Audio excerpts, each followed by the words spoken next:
Here with the great Mark Schlereth, Stink, just walking around at Fanatics Fest. What do you think of this? I think this is crazy. Like, I'm not a collector, but it is cool to see all the memorabilia. Your collection is outrageously cool, but it is, it reminds you, I think as a player, during the course of my career, I didn't really appreciate the fans. You told me at the Super Bowl when we talked. Yeah. It's because you're so myopic in your focus on what you're doing and how to go to where you need to go and all that stuff. And then you come to a place like this and you see the fans lining up for autographs and, in a line for an hour. Yeah, and it's insane. It's pretty cool, actually.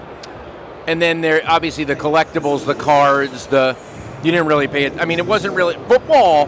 What's crazy is, like, when you played, football from a collecting standpoint was behind baseball and basketball. It's kind of moved up, but it's amazing that football is always number one, really. But like in collecting, until recently, like the 1992 pro set, I don't want that. Like, Yeah, it's I don't know. I mean, I don't know much about collecting. Like, I was a huge Steeler fan as a kid.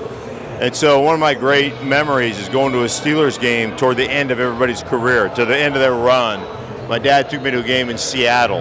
And actually in that game, Mark Malone caught a 90-yard touchdown pass. Oh, my God, Mark Malone? Mark Malone, the backup quarterback, caught a 90-yard touchdown pass from Bradshaw. And but we stayed at their hotel, and I got all the autographs of all my heroes like Jack Ham and Jack Lambert and L.C. Greenwood and Joe Green and Terry Bradshaw and Franco Harris and Lynn Swann and Stallworth and stuff. So I still have that memorabilia. But I used to have stacks of Pittsburgh Steelers cards, and I would lay them out on a TV tray.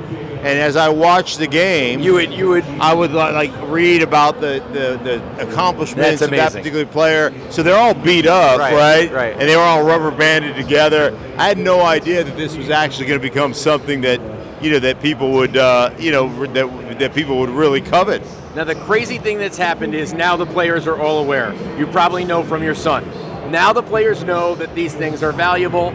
Sometimes it's caused a little bit of attention, right? Because the NFL wants it, the team wants it, and now the players more than ever are saying, no, I want it. Yeah. So it's very interesting how now with that player awareness, it's totally flipped, and it's like, well, if I don't want it, I'm a player, and I had a great game. Well, guess what? My teammate wants it. So right.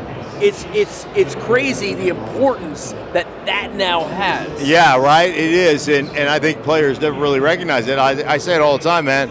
I wish I would have collected some stuff when I was playing, because I played with some great Hall of Famers, some great guys, and it would have sentimental value, but it never really did. I never collected much of anything.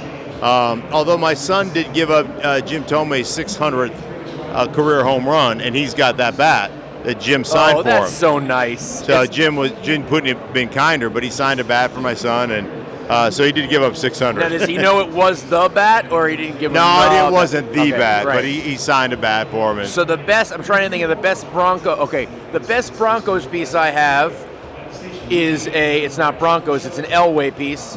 I have the Oneonta Yankees in 1981 paying John Elway a $5 per diem, which he cashed. Wow. Nice. It's like a $5 check, and it has a great John Elway on the back. He cashed the check, 1981. So $5. That was big per diem back then, right? Hey, you could not let that go. Mark, thanks so much for joining us. Go man. enjoy. It's insane to see. It is what insane. This is.